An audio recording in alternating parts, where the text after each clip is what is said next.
today is remote work killing innovation? Now, why is this important? What can companies and you personally do around this? Join us in this discussion right now. Tope is the Global Head of Employee Experience at Kraft Heinz. And we also have Zeena Choudhry, who is the Experience Lead of our San Francisco Innovation Hub at Accenture. So for starters, Tope, what an exciting role you have. I'm sure our listeners would like to hear more. Most definitely. And hi, everybody. Very, very nice and excited to be involved in this conversation. So Shivani mentioned I work for the Kraft Heinz company, and at Kraft Heinz, I'm our Global Head of Employee Digital Experience. And at Kraft Heinz, we have around about 35,000 employees, split 50-50 between our frontline workers and our knowledge workers. And I look at how our employees consume technology and use technology to achieve the promise of work or the promise of life. So I look at 3 different modes of work, whether it be deep work, focused work, collaborative work, or creativity. And I look at how you can use technology in a borderless way to increase flow, remove friction, and give people back time to be creative and inspired. That's great. And Zeena, you actually bring all of this to life in our San Francisco, Seattle, and even virtually. Would love an introduction from your end. Thanks, Shivani, and nice to see you, Tope. I'm Zeena Choudhry, Experience Lead at Accenture, based out of the San Francisco Innovation Hub, and I support the West, as Shivani mentioned. And my job as Experience Lead is all around creating empathy for our clients' objectives, so we can really create spaces that foster innovation. I've been with the Innovation Hub team at Accenture for about 4 years. And prior to that, I worked for our Accenture Labs, which is our R&D group within Accenture. There, I worked with researchers and developers to explore the application of emerging technologies of the future.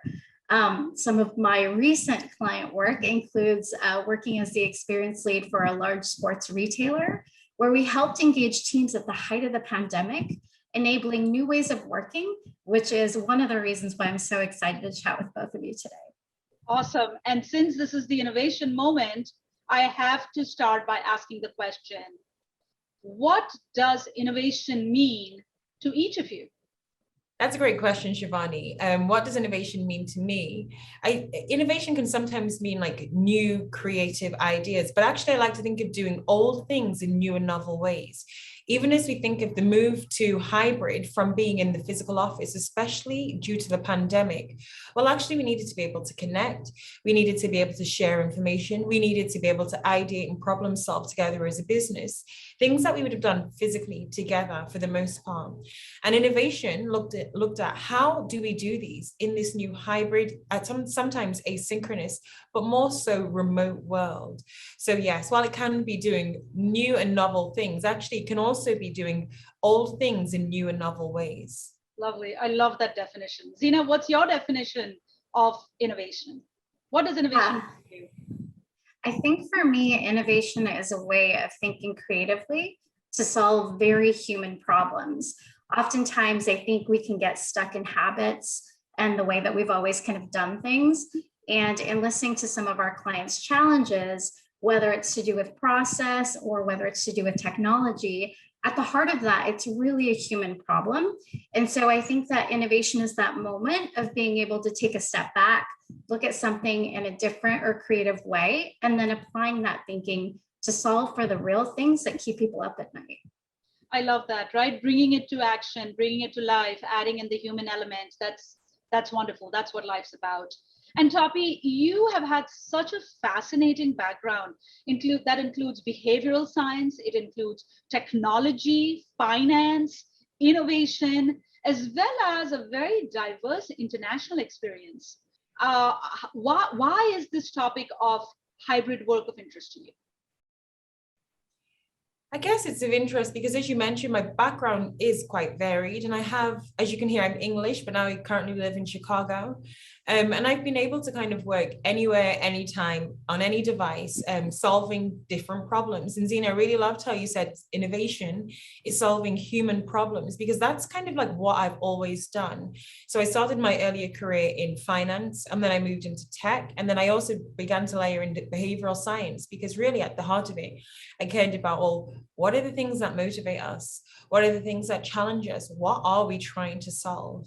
And right now, the big question for me is hybrid work, because that is the big challenge in the world and in organizations.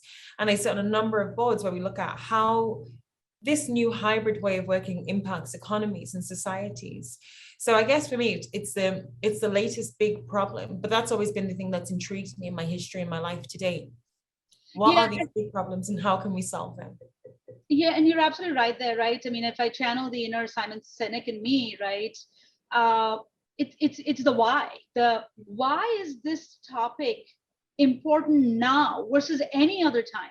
What's the urgency to discuss this topic right now? And Tope, I'd love to hear your experiences, because you're actually living this in your daily life at Kraft Heinz. Yeah, that's right.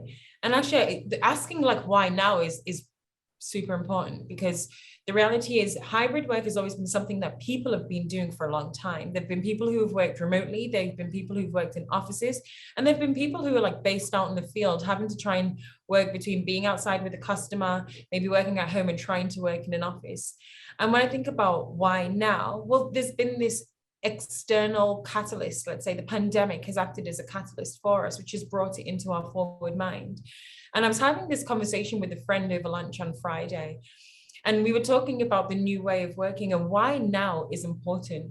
And what we realized is that, you know, there were historical management theories like McDonaldization, Taylorism, Fordism, where we had people who were working in, let's say, factories, or predominantly the workforce was like frontline workers or blue collar workers, where you would have a set task and a set time and a set output, and then you would have management who would manage the output. But work has evolved so much since then, let's say over the last 50 or so years. And actually now we have this idea of a frontline worker, and we have this idea of what we now call like a knowledge worker. And a knowledge worker, predominantly, there's not a very clear output all the time. Actually, you know, you may work on a project over a longer period of time. You may invest time in something that doesn't actually generate the expected results at that moment in time, but it may actually help you answer a different question. And the reality is there's been this shift in the workforce from purely what was once called like blue collar to this idea of the evolution of like frontline workers and knowledge workers. And with this growth of knowledge workers, well, what is the management theory? And I think people have been asking this question for a long time, but the pandemic really brought it to our eyes. Well, what is this theory? How do we manage people? How do we help people be their best selves? Like, what is the best optimal environment for people to work in? And in Kraft Heinz right now, that's something we're actively exploring. We're doing an experiment where we say, well, what is the future of our workspace? You know, people have been saying return to work. And I actually don't think it's return to work. I challenge and say it's return to an address that you previously knew in the past. But really, what is work? Where is the best place for work to happen? How do we separate objective from physical location? And you can even identify this within your own personal lives. You know, maybe you worked out at a gym. Maybe you went to a place of education. You had maybe a place of worship, a place where you socialized with your friends. All of those were challenged because of the pandemic, and actually home became the one location. So we had to separate location, physical location, from objective or business objective, and try and understand what is the purpose? What are we trying to deliver? And how can we kind of deliver this in a more virtual environment? So while I would say the question, it feels like it's a big question now, yes, because we had this external catalyst that really brought it to the front of our imagination and the front of our mind. And it's a question that the whole world is trying to answer for themselves. I love what you said about, you know, the shift, you know, and I think one of the interesting things I've heard from some of our clients, contrary to maybe the topic of this discussion, is how quickly their teams have been able to adapt now. And now that we're kind of, you know, over a year into working this way, and I think one of the beautiful things about humanity is our ability to adapt. And I think what makes this conversation so relevant is that we've already seen that how that adaptability has played out in teams. And we already know the impact that remote work has on our personal health, our homes, our carbon footprint even, right? And the mere fact that we know that we can work this way means that there is going to be that moment where somebody thinks, well, do I really need to miss my son's baseball practice due to my commute coming home? Or is there a way I can participate in an ideation session and still catch his first home run? And I think the idea that life and work can be integrated this way has been a real game changer for a lot of people's lives. Yeah. And I think now that we've had that revelation, how do we as leaders keep up, right? And what can we do to support? And I think that's another question that's on a lot of people's minds right now. And Zeena, I really love the fact that you say people have been able to adapt quickly. And when I think of that, I think about like habit formation. When we were in let's say the physical office or in physical environments, just in general, let's say the world pre-COVID, pre-pandemic, a lot of things were automatic habits. We didn't really challenge them. Actually, there could have been smarter ways to do things, but people didn't necessarily challenge because like as humans, we are just wired to try and find the quickest way to kind of optimize or automate a habit or behavior. And actually the shift to remote or the shift to just being at home or in an alternative environment enabled people to kind of rethink the way we did certain things and actually rethink a lot of the things we spent our time doing. And that's why when I think about like the impact on well-being and mental health, that's why I think it brought it to the front of our minds, because is this the best way to move and operate that's the best for me? But I think within all of that, as you mentioned, people have been able to shift quite quickly. And actually with that, you do become habits again, become automatic and become automated and just quite habitual, something that we don't really think about that sits in like the subconscious. And I think what I'm recognizing is this need for intentionality, continual intentionality with anything, with innovation, with how we work, with how we socialize, with how do we spend our time, what balance of time do I dedicate to my personal or my professional life? And Shivani, if I go back to your earlier question, like, is innovation dead? Does hybrid kill innovation? I would challenge and say not necessarily. Innovation, we've had to rethink how we did it. So maybe in an older environment, it was quite automatic and automated. And we had this break in the habit where we had to sit and think, well, what is the best way to do this? That's the interventional, let's say the intentional intervention. But then actually things can become quite automated again. And with things becoming automated, you build in bottlenecks, you build in inefficiencies, you don't challenge, and you accept the status quo. So somehow for me, I'm trying to embed this intentional intervention into things that I do, not just in my personal life, but in my professional life. In fact, I don't necessarily see differentiation between the two. Shivani is a good friend of mine. She and I, we walk and we will talk about everything from the weather in Chicago to how we're going to spend the holidays to business and professional challenges that we're working on, or opportunities that we find exciting to our families. And I really like that idea of these intentional interventions in terms of how we work. I love this, Tope. I'm going to take this one step further. There's intentional intervention, and there's also intentional innovation, right? Mm-hmm. This is during one of our talks, we've talked about what do we do in order to enable intentional innovation. And it actually reminds me of a study a few months back that Microsoft, they surveyed all their employees and found out that remote work, their research actually said, oh my gosh, remote work is killing long-term innovation. And Satya Nadella coined the phrase hybrid work paradox, right?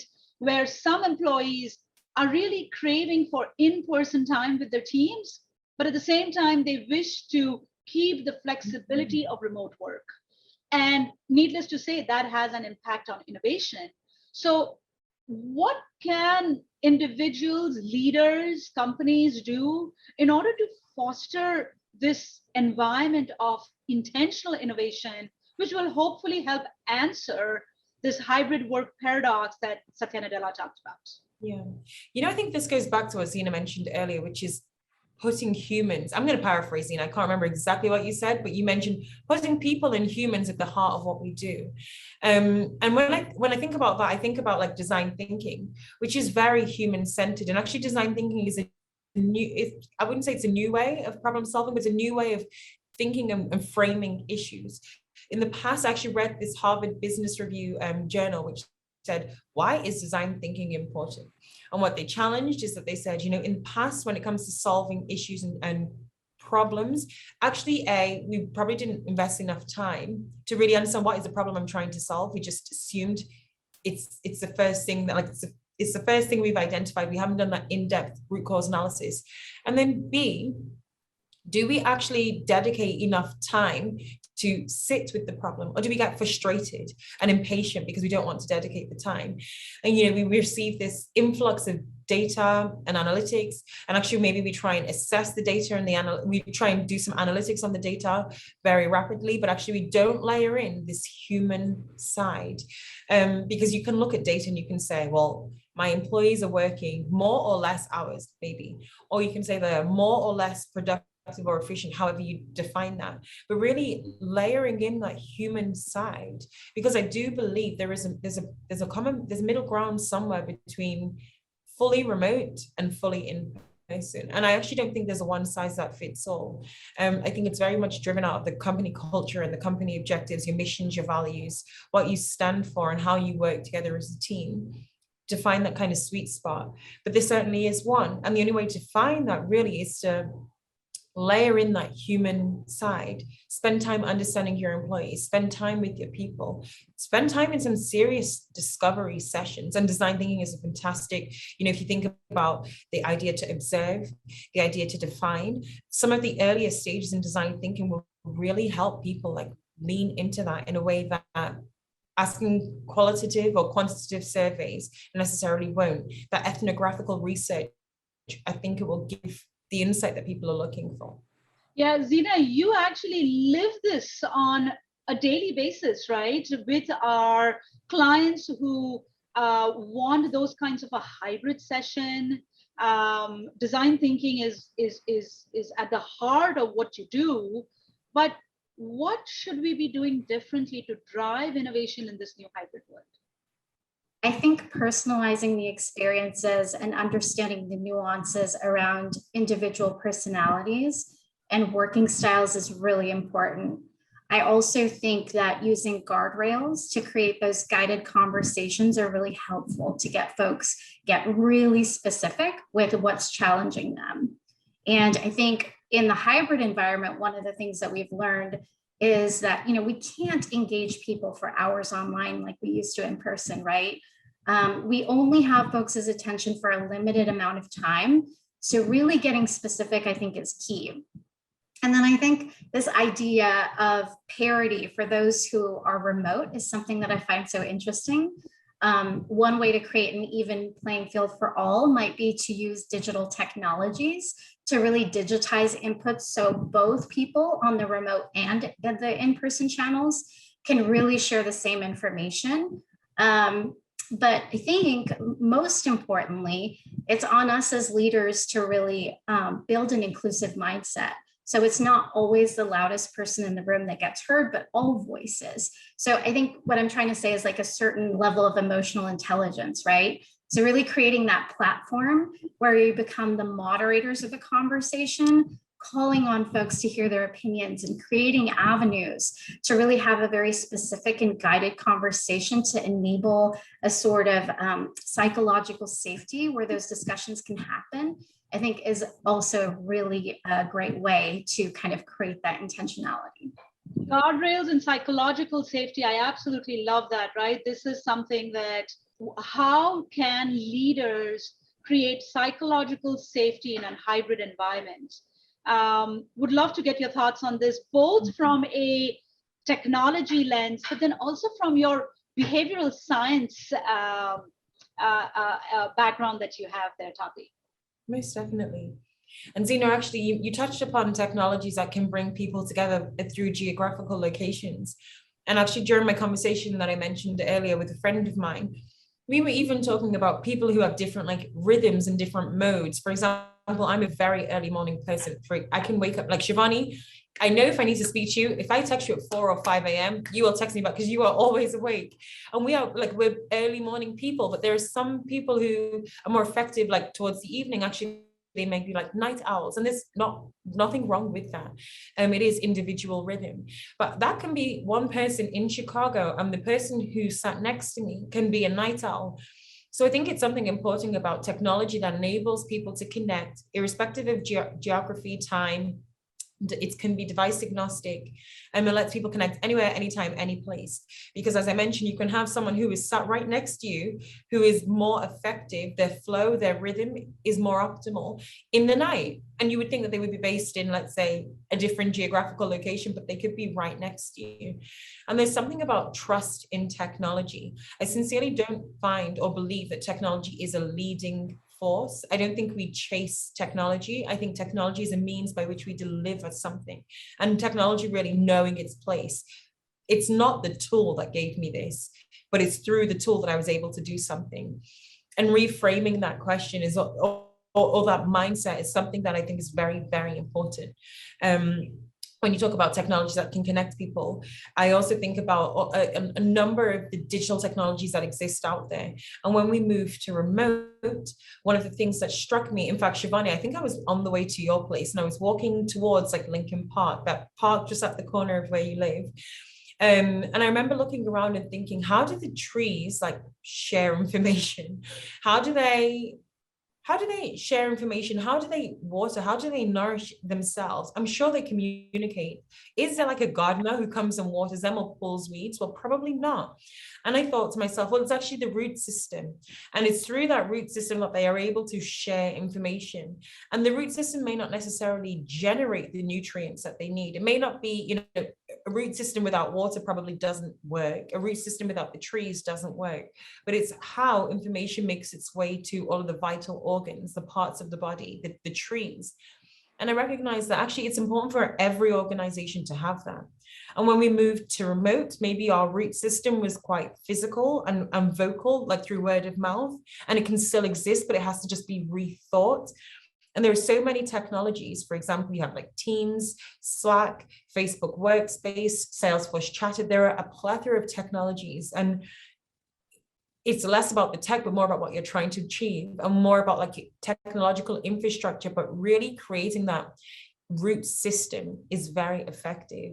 And then Shivani, if I layer in the behavioral science side, I would say, well, when information can flow and flow freely, and it's democratized, and anybody can access it on any time. And if I think about this idea of like a corporate brain that can fuel and feed the vital organs, the arms, the legs, sales, finance, marketing, I think that's very important.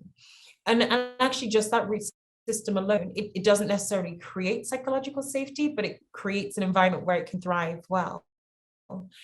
And when I think about what it takes for innovation to be successful, I think people need to feel confident and comfortable that it's okay to fail. And actually, even I pause as I said fail, because I don't necessarily think failure is the appropriate word, but it's just the word that exists in our language today. But we need to feel confident and safe that it's okay to invest so much time in something, and actually maybe it doesn't generate the desired output we expected. Adam Grant has a fantastic book, Think Again. And in Think Again, he encourages us to think like scientists, to apply a scientific mindset to any problems we're trying to solve. Not to think like preachers, prophets, politicians, but to think like scientists and actually actively look to disprove our hypothesis. With that scientific mindset, you have a hypothesis and methodology, you have your variables that but it's a game. It feels like play. It feels quite fun. And I think that's very, very, at least in my opinion, it's very important for innovation. And my final point here is, if you think about Dell, I've been listening to a lot of podcasts with Michael Dell recently. And not just Michael Dell, but also with Dyson. Two great, I would call them like innovators who are existing in our time today, who have then gone on to create some fantastic organizations. And one thing that stuck out with Dyson was that he created almost like 5,000 prototypes of the Dyson vacuum cleaner before we have what we have today. And that took almost like 6 or 10 years. And I think, how comfortable would we be or feel sat in that situation where you need to have like a layer of psychological safety and the comfort to feel, and comfort and confidence to know that I can invest time in something that may not necessarily generate the desired output, but in the words of Adam Grant, I can feel confident to think again, play, experiment, and actively look to disprove my hypothesis. Yep. No, I love this. What I really liked, Tope, is the way in which you actually reframed the problem, right? So it's not about, is hybrid work killing innovation, but you actually looked at the problem in a different light by saying that innovation still exists, but how we innovate, what we do around innovation, how we go about that process, that needs to be tweaked, that needs to be changed based on our new way of working, our hybrid way of working. Zeena, of all folks right now, you have seen that with the pandemic, and you've experienced that with your clients in pandemic. What do you think are the biggest obstacles, the biggest hurdles from actually behaving in this kind of a way that Tope gave some great examples? Yeah, I think one of the things that folks may find challenging is that doing collaborative and innovative work across different channels is hard, right? So really setting the expectation that this is a new way of working and it's not business as usual is, I think, something that might be helpful to folks. And really setting the expectation that, sessions can't run as long, or, they may at times require different types of support teams, I think is one way one key to success in making that shift. So if there were any advice I could give around, what can help us shift, it's to really keep an open mind, because I think success will just look differently in hybrid. To really kind of hold a certain amount of emotional intelligence, like I mentioned before, to understand that the way that we knew things before isn't always going to be applicable. So I would say, I encourage folks to come with a fresh set of eyes, to encourage trust within your teams and just be ready to be agile.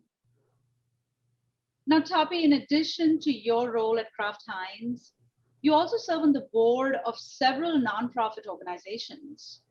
Do you see a different set of challenges faced by nonprofit organizations in navigating to a hybrid environment while driving innovation? Or do you think it's similar to enterprises and large corporations?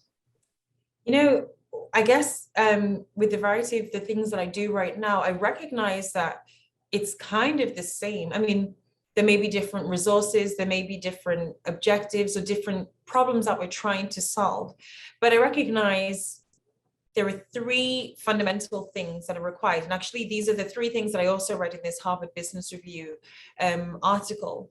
One was about superior solutions. So with innovation to be successful, we have to challenge the way we define problems. If you try and define problems in conventional ways, you find conventional answers. And actually, we need to find a way to deliver a superior solution. Between the nonprofit and the profit environment, I also recognize that the lower the risks, there needs to be lower risks and lower costs of change. Now, that may be financial costs of change and financial risks, all the way until the risks and the impact on individuals. But that's still something that I recognize to be quite similar between the profit and nonprofit. And finally, I would say there needs to be employee or end user, maybe a more fair statement here, but there needs to be employee or end user buy-in. At the end of the day, for innovation to be successful, you need buy-in from the population that you're trying to innovate with. And I think these 3 things I'm recognizing are quite similar between the profit and non-for-profit environments. So, I know we've also spoken about in the past, and Shivani, also with you, around what does inclusivity look like here, and what does diversity and inclusion look like between the not-for-profit and for-profit. And actually, that's another thing that I've recognized is so similar. There's so many similarities. A lot of these questions or conversations bubble to the top whenever it comes about whenever we think about innovation. I see. So this transcends enterprise and not-profits, because at the end of the day, we're all human. So if we apply this actually to our own personal lives, Zeena, how do you personally stay motivated, inspired, and how do you drive innovation with your teams through this hybrid and remote environment? Yeah, I'm going to go back to, really just kind of cultivating that environment for your teams. Making sure that you build trust amongst teams, I think, is really, really important. I think for me, how do I stay motivated? I would say that, I try to actually sometimes physically change what I'm physically doing. Speaking of books, Tope, I read in Sanjay Gupta's book, Think Sharp, that simply by moving physically can really impact your neural pathways. So I try to change my physical environment. A couple times a week, I grab coffee from my local coffee shop, and it's about 2 miles back. And sometimes I take a call on the way back. Even doing laundry between calls can get me out of work mode and change my thinking. I'm also a really creative person, so doing something with my hands or listening to even one track in between meetings helps me just kind of recenter, makes me feel comforted, and gives me the headspace I need to return to work just re-energized. Tope, what about you? What are some of your personal life hacks? Yeah, do you know what, Zeena? You really tickled me with your response, because actually there's some things I do in my own life. So I know I like movement. I like to build things with my hands, whether that means like creating food or creating gifts for people. I like to be doing something, and that's somehow it sticks in my mind in a different way. I recognize that there are certain conversations I like to have when I go walking, and Shivani, you are my best walking partner, because we will get up 6 a.m. and we'll go for a long walk along Lakeshore Drive. In the summer, I would get on my bike, and I have a little dog, and I put my dog in my basket, and I'll take a call on my bike with my earphones in. And then if there's something I want to sit and think about, I'll just stop, park my bike, and just sit and think. And actually, for me, the changing of environment really helps me. Moving around, movement is fantastic. When I work out in the morning, I typically listen to a podcast, because something about moving my body and listening just triggers my mind in a new way. But I also recognize that there are like different modes and things I'm trying to achieve. So a lot of the things I've described now are around like creative or problem solving, and I like to incorporate movement with that.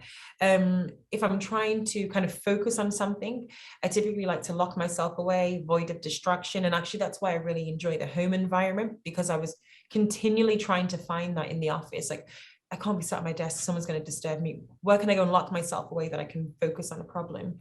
And then there are times when I want to collaborate and work with different people. And actually, for me, for Tope, that can be virtually. I can really enjoy that virtual collaboration, because I can be at home and I can maybe be preparing dinner while I'm like solving a problem with some colleagues, and I really enjoy that.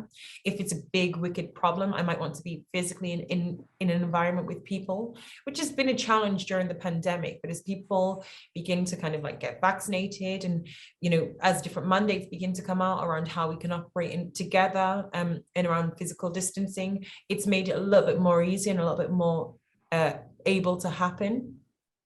But yeah, I anyway enjoy movement. Movement is fantastic for me. I'm an advocate of movement. I tell people, go out into the world. The answers to the questions, to the problems in the world exist in the world today. Go out and find them, walk around, look to nature, look at trees, ask things questions, because things are not new. Everything is there and it exists today.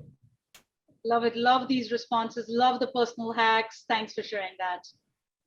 So, if our audience can do only 1 or 2 things to drive this change, either in their professional or personal lives, what would that be? Tope, what do you think are the 1 or 2 changes that are essential? 2 things. First thing I would say is extend grace to yourself.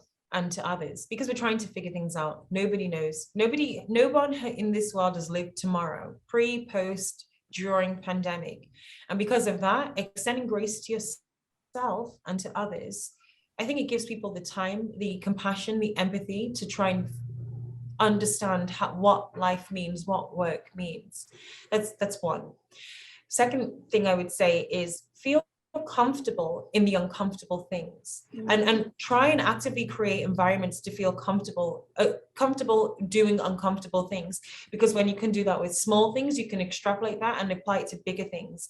So Shivani, I know I told you I started doing tap dancing lessons, even salsa lessons, and you and I said, well, what about tap? I started archery because that's something that is like no commercial value to me, but I would always say, and I am not good with hand sports. So I thought, put yourself in a situation where you can learn a hand sport, and actually being comfortable in these small, uncomfortable things gives confidence in the big, uncomfortable things. And I somehow believe between grace and confidence, being uncomfortable, it gives you the confidence to step out and try and innovate or create or do new things better, do new things well. Zeena, what about you? What are the one or two things that our listeners can do in order to implement this change? Yeah, I think it's easy for everyone to stay on mute sometimes, right? So I think, again, going back to kind of creating equitable spaces for folks to feel heard and recognized, and even as a leader, maybe at times calling on those folks, maybe one way of saying, I'm interested in hearing what you have to say, and I want to include, what you have to say in my decision making. I think that's really important. That acknowledgement and inclusive space that you're creating is going to go a long way. And then I would say overall, the acknowledgement that this is a culture shift, right? I mean, Tope just mentioned it. Giving yourself grace, and that the more open we are to this new chapter, new way of working, the more that we demonstrate that we can keep our employees included in our decision-making process, the easier it will be for all of us to really find ourselves on the journey of being able to innovate anywhere. So in summary, folks, I'd like to end with where we started. The question of, is hybrid work, is remote work killing innovation? And I love the way in which Tope actually helped us reframe that question, where it's not about, is hybrid or remote work killing innovation? And as I mentioned, there are research reports that actually say that. It's about reframing that and looking at it in a different way to say, how do you do innovation differently in order to encourage our teams to be more innovative in a hybrid or remote world? And here are three key takeaways that I heard from our conversation. First, create psychological safety within your teams. Second, create a virtual environment that intentionally generates innovation.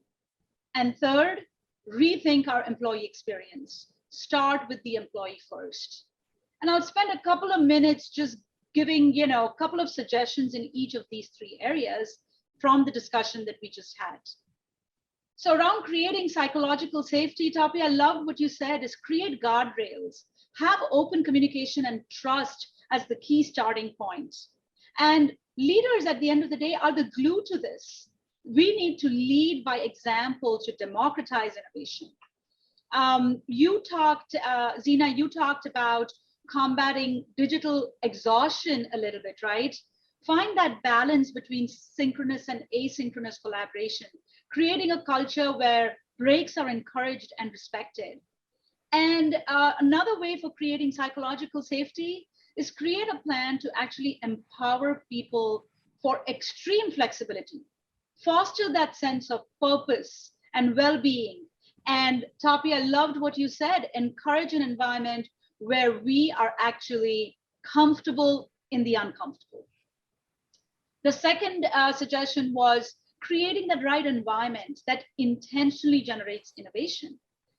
Tope, you talked about investing not only in the space, whether it's in the offices or in your own work office, home office, but also focusing on technology, trust in technology in order to bridge that physical and digital world. And then revitalize your network, prioritizing social capital and culture, right? Focusing on those areas. And then finally, Zeena, you brought this home with rethinking employee experience. Tope, you talked about creating a new root system, right, to compete for the best and the most diverse talent. Consider unique needs of employees and use remote work as a lever. So folks, hopefully you've got enough to actually take from this conversation to implement both in your personal and professional lives. And I'd like to take a moment again to say a big thank you to Tope and to Zeena for taking the time and sharing your thoughts and your advice.